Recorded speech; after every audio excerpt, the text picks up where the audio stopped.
Hey, good morning, here with Legacy Flat Roofing and Sheet Metal. We are doing a new roof in London, Ontario. Go ahead and take a look. So this is the existing roof.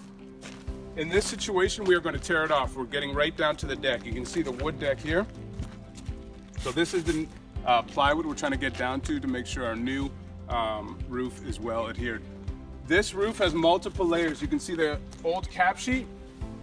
This is the newest cap sheet. Here's our separation board, and here is a 4-ply built-up roof system. So it's time. We had water in between the plies, which doesn't make it a good candidate for going on top. We have to get down to the wood, start again, clean it, prime it, and away you go. We have some siding details we have to work on, a perimeter eaves trough detail, and we'll show you what it looks like. We're going to take the existing roof off, clean the deck. We'll show you what it looks like before we prime it. Thanks. Okay, welcome back. We finished removing the roof. Again, this roof was, depending on history, how much it leaks, you got to determine if you can go over or not. This one, we just couldn't. Go ahead, take a look. So we're down to the deck. There is a bit of deflection in the wood deck, so we had to fasten it down in areas. We have a through-wall flashing here, so we're actually going to prime it and put almost like a sacrificial layer of base sheet on it.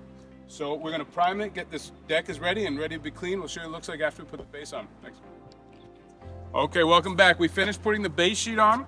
We cleaned the deck. We also secured it so it gives it so it's well in place. We got our base sheet over the eaves trough. We got to put some metal flashing there. So the siding detail was a bit tricky. What we want to do, we removed the J trim at the bottom and tucked our base sheet up to here.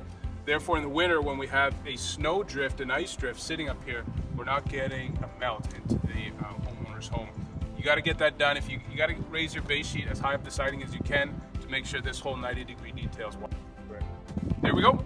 We have the base sheet on. Technically, it's watertight, so if it does rain a bit, we should be okay. We're going to prime it, get some metal flashing done, and put some plastic cap sheet. Okay, Legacy Flat Roofing and Sheet Metal, we finished the job. Think the job turned out wonderful. Client's going to be thrilled.